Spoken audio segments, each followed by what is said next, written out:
Inspired by the life of the savvy and ambitious Colombian businesswoman Griselda Blanco comes a new Netflix original limited series. Griselda tells the story of a devoted mother who, with her lethal blend of charm and relentless savagery, creates one of the most powerful cartels in history. Witness Sofia Vergara's captivating transformation into the godmother of the underworld. Griselda, streaming January 25th, only on Netflix.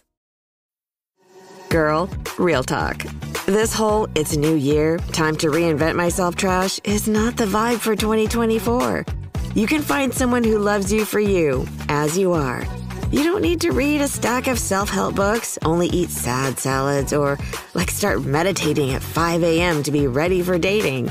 So yeah, my advice is to download Bumble and find someone who embraces you the way you are right now. Let me know how it goes. This is Optimal Relationships Daily, episode 2042, The Art and Science of Making Great First Impressions, by Tyler Tervooren of Riskology.co. Hello, everybody. I am your host, Greg Audino. Happy to have you back with me on the podcast that is all about building better relationships and learning from many different experts on how to do that. And today I'll be sharing a post from Tyler Tervooren, who is read from a lot more on other shows in the network, particularly Optimal Living Daily. But I couldn't pass up this opportunity to share his work on ORD today, as I really love the article we have ready for you. Enough talking about it, though. Let's jump right in and start optimizing your life. The Art and Science of Making Great First Impressions, by Tyler Tervooren of Riskology.co. You probably don't realize as you're doing it. I don't. But every day you quietly judge the people you meet. You look for clues that will tell you what type of person they are, if they're confident in themselves, and whether you can trust them. And everyone you meet is doing the same to you. Have you ever met someone a few times and thought, I really should like this person, but I don't? That's the first impression at work. Something about the way they presented themselves to you in the first few moments of meeting triggered a negative response from your subconscious brain, and try as you might, you can't shake it. As you've probably heard at some point in a fight with a loved one, it's not what you say, it's how you say it. The majority of the communication you have with people around you is nonverbal, your body language. And you'd hardly be alone if you don't have a clue what I'm saying most of the time. Today, that changes, and your relationships change with it. How a first impression can change your life. Recent research has shown you actually can change a first impression. But it's incredibly hard and it takes a long time. When you meet someone, you create a rule in your brain for them. If it's negative, you might say, Joe is mean. From there on out, Joe is mean always, at least in your mind. If you see Joe again at a party and realize he's actually a nice guy, you will register that. But instead of changing the rule, your brain builds an exception. Joe is nice at parties. He's mean everywhere else. If Joe just met you on a bad day and is actually a good guy, he'll have to spend a lifetime building up a series of exceptions to your rule. I can see this at work in my life. I have friends of friends that I'm happy to be around in certain situations, but plenty of others where I'd rather not see them. Logically, if my friends, who I think are great, think someone else is great, I should probably agree with them. But that's not how the brain works. If you can hang on to an undeserved bad impression, though, you can also hang on to a good one. Believing someone is great even though they've demonstrated over and over they aren't, simply because you saw their bright side at the beginning. That's how people end up staying in terrible relationships, and why you have that one friend you always have to apologize for. Whatever the case, you see how important it is to make a good first impression. Whatever impression you make on someone, you'll spend a lifetime building exceptions to their rule, but never changing it. So, why not make a great one from the start? Life will be a lot easier. The million-dollar question, of course, is how do you do that? Glad you asked. The ingredients of a great first impression. Hundreds of studies have been done on human relationships and forming impressions. The intricacies of the science are many, but there are a few things almost all the research has agreed works, like some sort of magic spell to cement a good impression of you in the eyes of the people you meet. You'll notice many of them are correlated with displaying high self-confidence. Number 1. strong, but not too strong, eye contact. One of the most intimate things everyone will notice about you is your eyes. More specifically, your eye contact. The way you look at someone when you meet will instantly convey significant information about you. And according to the research, strong eye contact equals good. In fact, at least 12 different studies have found job candidates who made strong, lasting eye contact when meeting their interviewer were judged higher and offered jobs more often. This is because eye contact is viewed as a sign of self-confidence, and that triggers the brain's trust response. But eye contact can also be tricky. You want to look people in the eye, but you don't want to stare at them. Staring is universally seen as aggressive.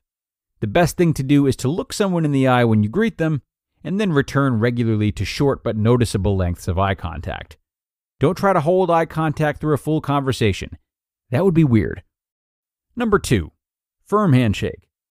A study in 2008 of the effect of handshakes on employability found people who had stronger handshakes were seen as more favorable candidates for a job because they came across more confident and trustworthy. Another study at Ohio Wesleyan University identified 3 factors of what actually makes for a good handshake.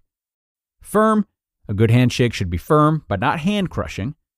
Warm, a warm hand signals a warm personality, and a cold one signals a cold personality. That is ridiculous, but it's how our brains operate by association. Dry. A dry hand means you're not sweaty or clammy. Not being sweaty means you're calm, and being calm indicates confidence. Before you shake someone's hand, warm it up, dry it off on your clothes, and remember to squeeze. Number 3, a voice of authority. Here's an interesting thing about humans. Our voices change predictably as we enter high or low power scenarios. So, what makes for a confident tone of voice? The research says it's a bit lower, less sing-songy, and more dynamic, a greater range of loud and quiet. Number 4, similar dress. This is where a lot of typical advice gets it wrong. Read almost any style or career article, and the advice is to dress to impress. Put on the best clothes you've got to make a good first impression. The reality is not so true. Dressing well can give you the perception of authority, which is useful in many situations, but it won't necessarily help you make a great first impression. So what does? The science says it's dressing similarly to the person you're meeting. When it comes to making a warm and welcoming first impression, people want to know that you are like them, not better than them. One of the quickest ways to tell is to look at the clothes you wear. Number 5, good hygiene, in some situations. This is another place where the generic advice columns often get it slightly wrong. They say to always keep yourself as clean as possible. It's not bad advice. You'll do better keeping yourself neat than you will otherwise. But the truth is the importance of hygiene for a good impression is actually situation dependent. Here's what we know. It's important to keep your home clean. People with clean homes are viewed as more agreeable, conscientious, and intelligent. You can get away with being a little slovenly, but only if you speak eloquently. And the cleanliness of your mouth is super important, especially if you're speaking with the opposite sex. The best advice is to keep yourself clean, particularly your mouth and your home if you're having guests over, but you may be forgiven if you hit the other points well. Number 6, open posture. The way you stand will play a part in how you're perceived. Researchers at the University of Texas found that people can very accurately guess 9 different personality traits about you just by the way you hold your body. Standing in an open, relaxed posture, chin up, arms at your side, back straight, signals that you're a warm and friendly person. When you hunch over or make yourself small, you invite the subconscious of the person you're meeting to wonder if you lack confidence or have something to hide. If you have the habit of folding your arms or hunching, a quick way to check yourself is to focus on taking deep breaths into your stomach. Your stomach will comfortably expand when you're standing tall and open. If you notice any discomfort or that your stomach is hitting your arms as you breathe, that's your cue to straighten yourself out. 30-second recap. Now you understand 6 of the most studied characteristics of making a great first impression. There was a lot to learn, and you're probably asking, okay, that's great, but how am I supposed to remember all this every time I meet someone? You really don't have to remember that much. And if you keep it front of mind for even a week, you'll start to internalize many of these actions. To recap, first impressions are made almost instantly, and they stick for a lifetime, but you can slowly alter them. To make the best first impression in almost any situation, you'll want to make eye contact but don't stare, shake with a firm, warm, and dry hand, make your voice more authoritative, dress similarly to the person you're meeting, keep yourself tidy, especially your teeth, and stand tall with an open posture. You just listened to the post titled, "The Art and Science of Making Great First Impressions" by Tyler Tervooren of Riskology.co. I always like to begin the year by clearing out my closet, but this year I'm also upgrading it with pieces that will last beyond the season from Kinsey. Kinsey creates timeless essentials that never go out of style, like 100% Mongolian cashmere crew neck sweaters from $59, 100% leather jackets, and fitted pants. And by partnering directly with top factories, Kinsey cuts out the cost of the middleman and passes the savings on to us. We're talking 50 to 80% savings. Plus, Kinsey only works with factories that use safe, ethical, and responsible manufacturing practices. My girlfriend and I are so happy with the rug that we got from Kinsey. They do offer home goods as well as clothes. As promised, it was definitely a great deal. It was one of many rugs they offer that have a really timeless look. And for me, you really can't put a price on items that are manufactured ethically. So, upgrade your closet with Kinsey. Go to kinsey.com/ORD for free shipping and 365-day returns on your order.